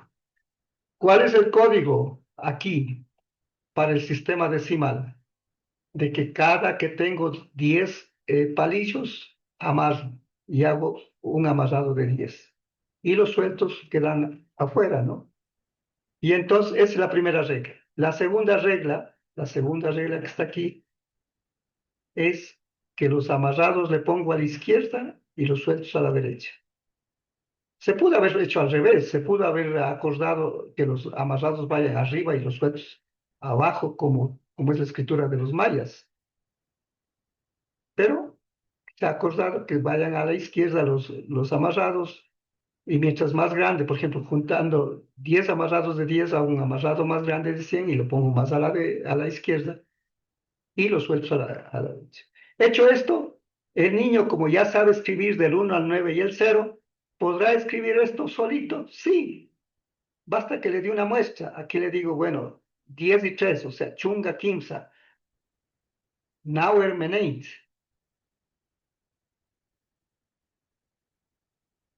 Y entonces, ¿cuántos dieces tengo? Uno. ¿Puede escribir eso? Sí, porque sabe cómo se escribe el uno, solo que es un amarrado. ¿Cuántos sueltos tengo? 3. ¿Puede escribir eso? Sí, porque ya sabe. Entonces, le doy una muestra. En mi tierra, a las gallinas, cuando se enseñaba para que no vayan a poner los huevos donde quiera, se ponía un huevito de muestra en un nido, en una quilla. Es algo parecido hay que hacer. Se da una muestra, bueno, aquí están dos muestras, ¿no? También se. Con eso, solito, la niña y el niño, usando la taptana, va a escribir desde el 1 hasta el infinito. Esa es la diferencia. No hay que estar enseñando al pobre niño del 1 al 10, repite unas cuantas filas, después del 10 al 19 o al 20, otro montón de filas. Después, cuando ya puede hasta el 20, pues entonces desde el 20 hasta el 29 o desde el 21 hasta el 30, otro montón de filas. Pero no solamente que gasta papel y tiempo, sino que no entiende lo que está haciendo. Simplemente está dibujando los números, pero no entiende lo que está haciendo. O sea, no está pensando matemáticas, sino solo está repitiendo mecánicamente lo que le han dicho que haga. Esa es la tragedia. Y podemos enseñar no solamente la base 10 del sistema decimal, sino el de base 5 y el de base 2, el que utilizan las computadoras. Esta Taptana es para el sistema de base 2. Esto lo diseñé hace 40 años. Así que eso lo iremos. Y ya, esto es un aprendizaje semiótico. ¿Por qué? Porque ¿qué es un signo? Es una representación. Y cuando yo represento, en lugar de este amarrado, le pongo, digamos, aquí, en lugar de este amarrado, le pongo, vamos a ver si puedo. En lugar del amarrado,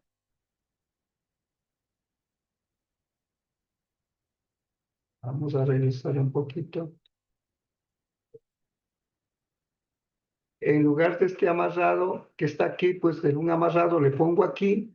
Y si tengo 8 sueltos, pues entonces en lugar de cada palillito le voy poniendo aquí. Eso estoy haciendo semiótica. Y eso es un código. Entonces hay que enseñar semióticamente las matemáticas. Y todas las ciencias, no solo las matemáticas. Entonces, con esto pues son ecuaciones y todo esto lo veremos en otro momento. Quizás ahora nos vamos a volver a a este otro documento. Vamos a tomar ahora este documento eh, eh, para que ustedes lo revisen esta noche y mañana. Y nos volveremos a ver el día miércoles, ¿no? El miércoles a las 6:30 volveremos a hacer clase, ¿no?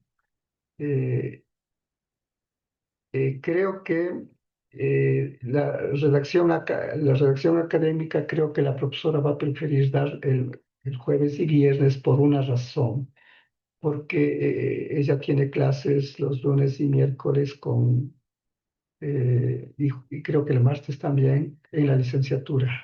Y entonces se le cruzan los horarios. Entonces, mañana yo les pondré eso ya en el WhatsApp, ¿no? Entonces, eh, el día de mañana podríamos reunirnos quizás también de 6 a 7:30.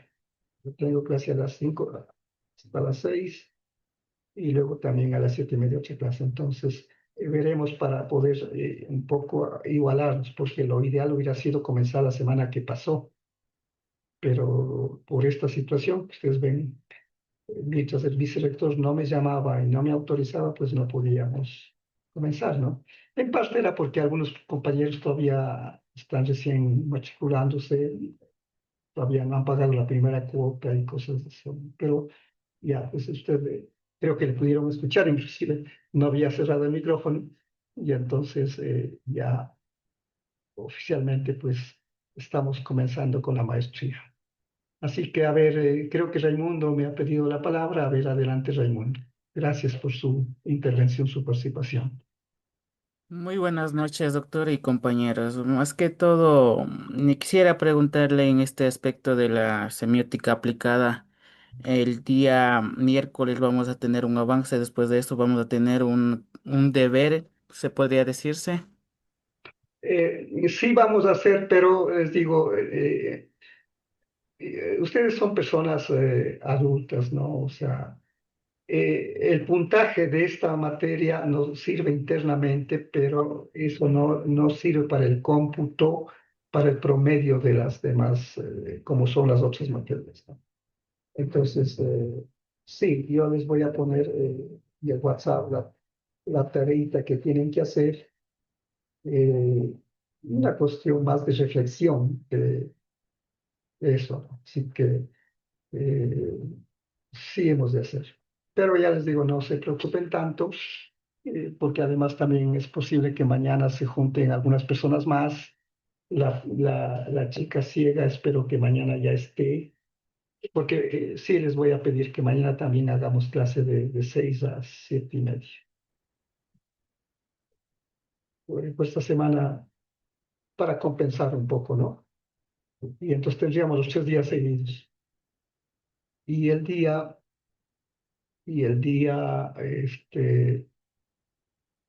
jueves y viernes, pues tendrían la redacción académica, que eso está destinado para que mejoren la redacción. O sea, así que este es el tema, los signos y los procesos de abstracción. Entonces, el concepto de número, el concepto de fonema, de letra es abstracto, y entonces necesitamos a las niñas y a los niños enseñarles el camino de la abstracción.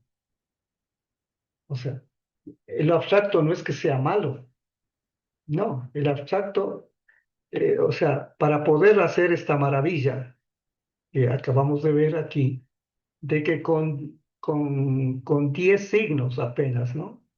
Apenas 10 signos, del 1 al 9 y el 0, con estos 10 signitos, podamos escribir por miles de millones, trillones, lo que queramos, es porque se ha llegado a una gran abstracción.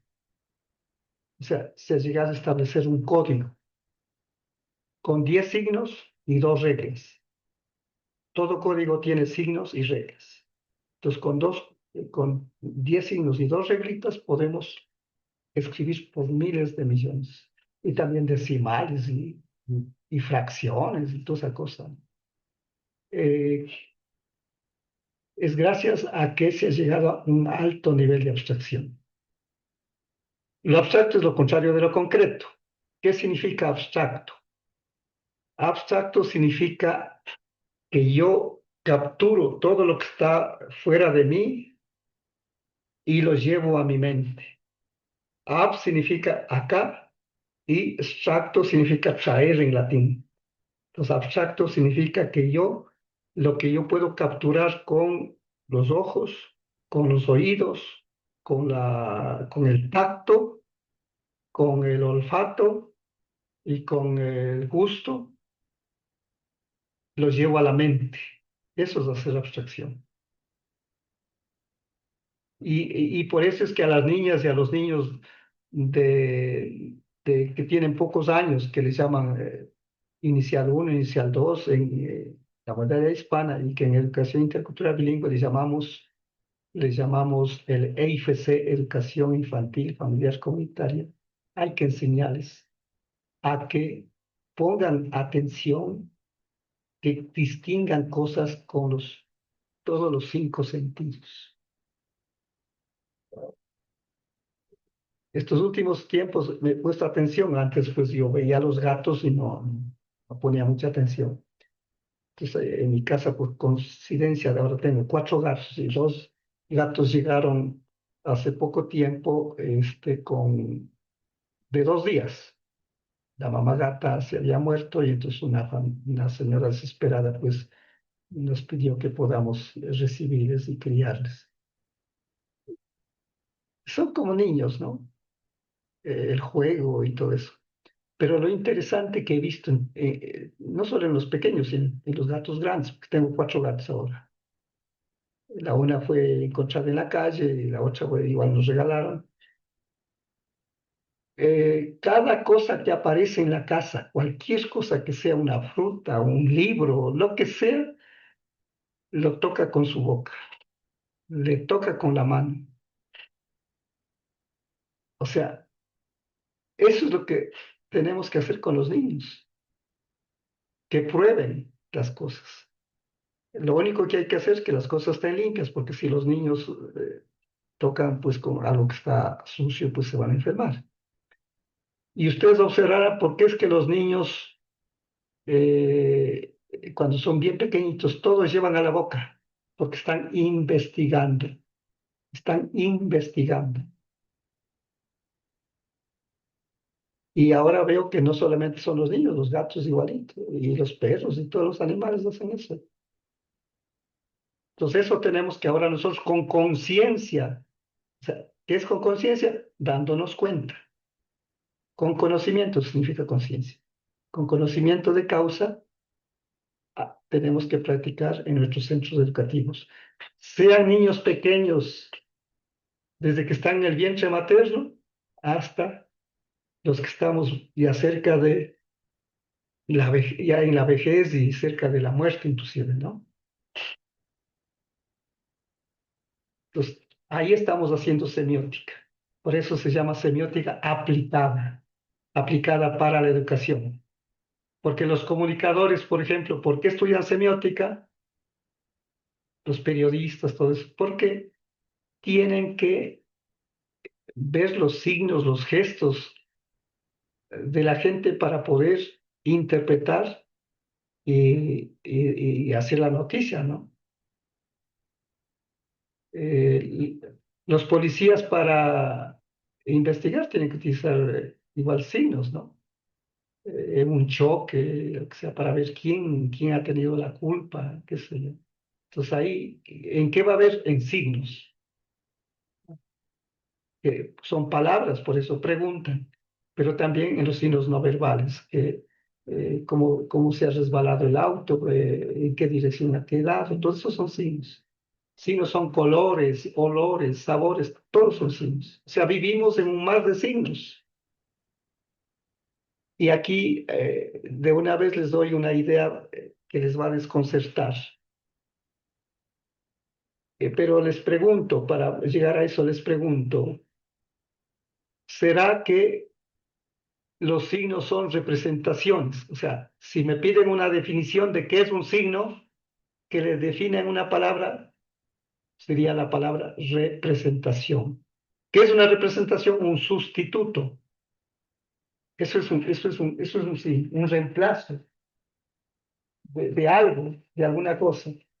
Entonces, eh, por ejemplo, yo tengo aquí mi cédula.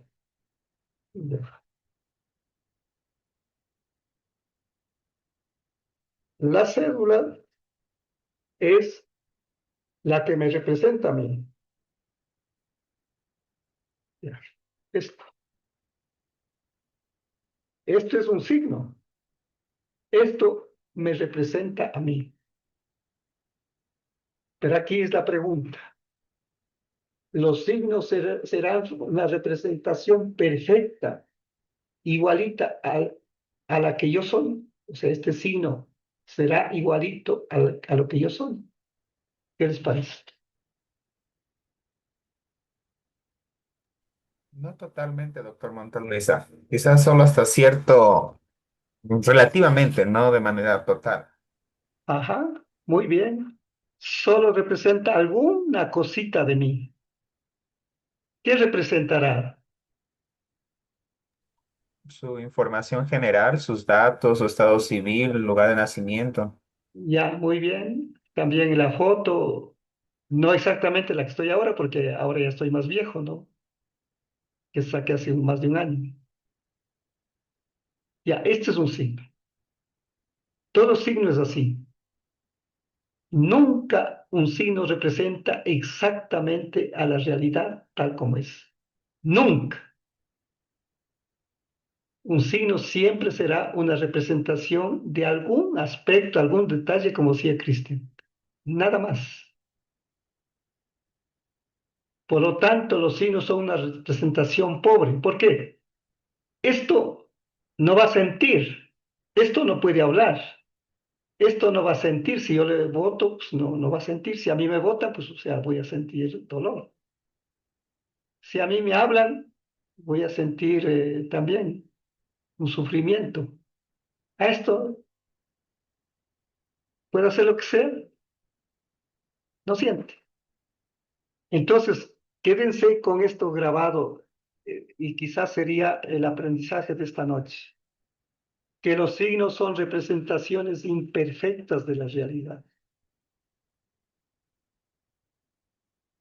Y con estos pobres signos, con estas pobres representaciones de la realidad, tenemos que hacer docencia, tenemos que enseñar, tenemos que aprender, tenemos que estudiar, tenemos que comunicar. Entonces, ¿ven ustedes en qué problema estamos? Por lo tanto, así venga el profesor más genio del mundo, nunca podrá dejar satisfecho a todos. Dicho de otra manera, ningún profesor, por más genio que sea en la pedagogía, utilice los recursos que utilice, no va a lograr que todos sus estudiantes capten por igual. Unos captarán más, otros menos. Esa es nuestra profesión y tenemos que estar conscientes de eso. Y por eso es que tenemos que prepararnos de la mejor manera para poder explicar por varios caminos, no solo por uno, sino por varios caminos, porque unos aprenden de una manera, unos aprenden más escuchando, y a esos les llaman los lógicos. Otros aprenden más observando, son los visuales, y otros aprenden más haciendo, esos son los kinésicos. Entonces, no hay dos estudiantes iguales, porque no hay dos seres humanos iguales. Es más, dicen que en un mismo árbol no hay dos hojas exactamente iguales. Cada hoja es única en el universo. Y nosotros también, cada persona, somos únicos en el universo.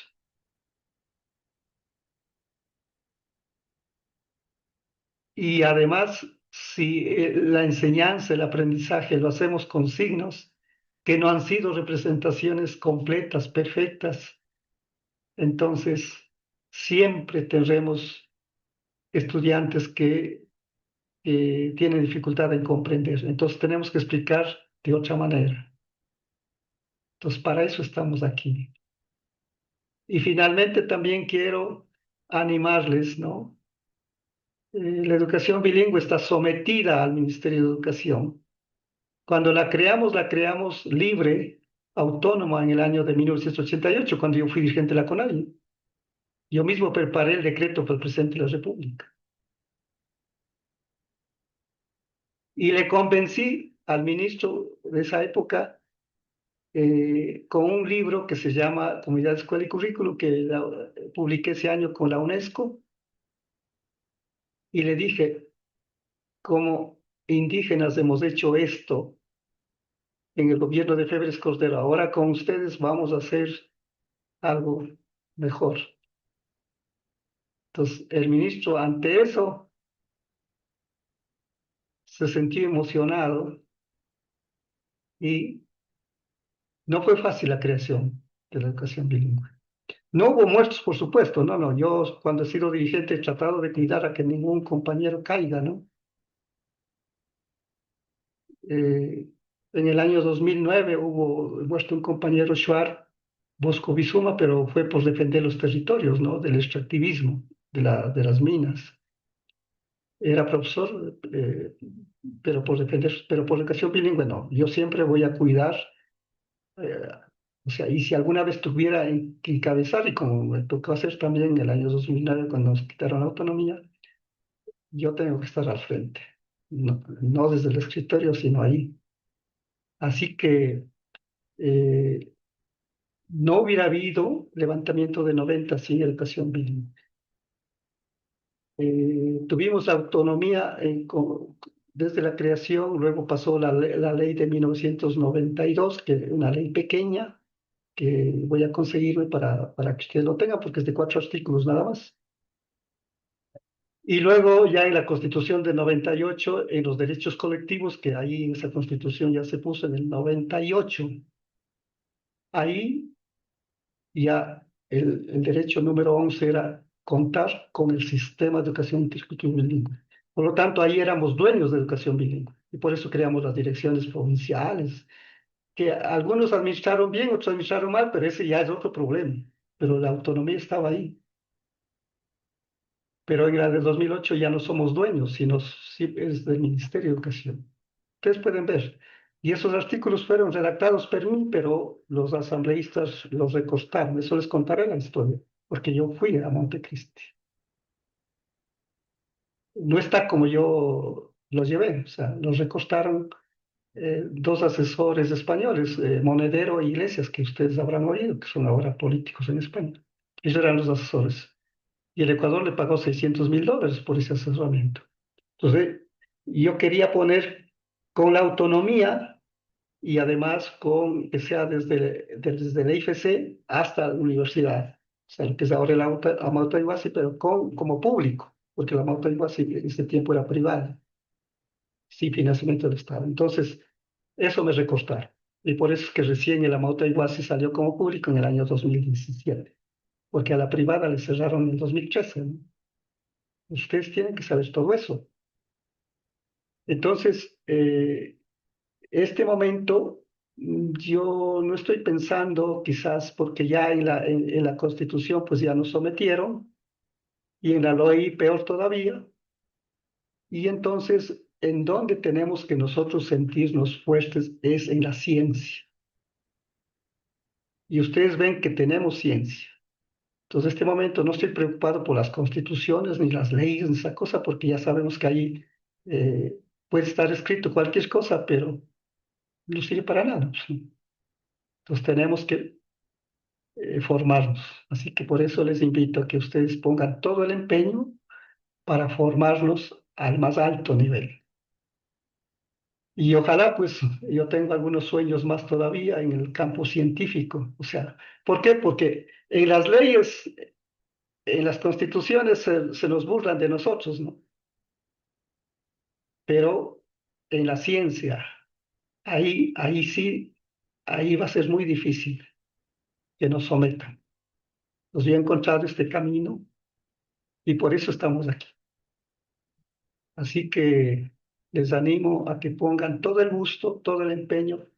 Nada será difícil si es que ponen el empeño. Si alguien tiene algún problema, pues hable a tiempo, converse a tiempo para ver alguna solución, ¿no? Entonces siempre hay una solución. Pero claro, si no comunica, entonces ya uno no puede saber. Entonces, termino simplemente indicándoles eh, que mi función es la parte técnica, la parte académica de la maestría. Lo que es secretaría, lo que es financiero, lo que es todo eso está en Cuenca, ¿no? Y están las instancias respectivas. Este, todos ustedes pues recibieron ese informativo para postulantes, ahí tienen la información de correos y todo con quienes se puede comunicarse cuando hubiera alguna necesidad, ¿no? Sin embargo, pues si algo mismo no les atiende, pues claro, avísenme para, al final soy el director, pues no. Entonces, así vamos a trabajar. O sea, yo estoy en Quito, o sea, hubiera sido una maravilla que estuviera cerca del rector, del vicerrector, que sería simplemente bajar de la oficina y ya, pero no, o sea, es por correos, por teléfono, o sea, entonces es un poco más complicado. Pero, como ustedes ven, pues una vez que ya iniciamos, está programado el calendario para todo el año y los profesores también ya están vistos. Hubo un par de profesores que el uno renunció a la universidad, entonces tengo que ver otro sustituto, eh, pero todos los demás pues están. Se ha visto a los profesores que tienen afinidad con cada materia. Por ejemplo, matemáticas no enseño yo, enseña un matemático, ¿no? Entonces, claro, utiliza también algo de los materiales que yo he hecho, pero es un matemático el que le enseñará. Así que si alguien tiene alguna pregunta final antes de despedirnos, porque ya nos hemos pasado las 2 horas, y mañana les espero como a las 6, ¿no? Yo les pondré ahí, digamos, el link es el mismo, ¿no? Y entonces y ahí mañana pondré también la tarea para esta semana, ¿no? Ya está lista, pero les pondré en el WhatsApp porque todavía no tenemos el aula. Ojalá nos atiendan pronto con la aula está creada, pero no está clonada.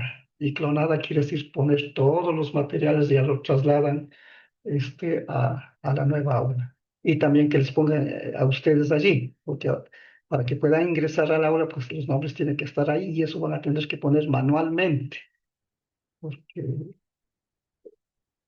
como no es parte de la malla, pues entonces no es automático, no es, ya. ¿Alguien alguna pregunta, algún comentario, alguna curiosidad?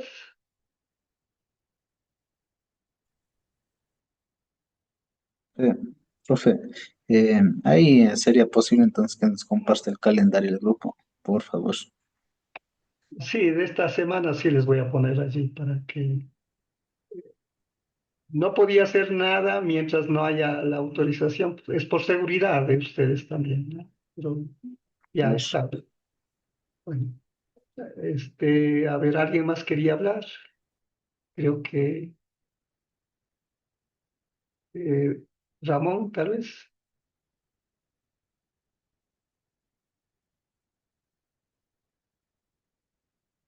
Sí, hoy no le pongo la tarea, ya mañana o esta noche a lo mejor les cargo ya en el WhatsApp. Es una cosa sencilla, ¿no?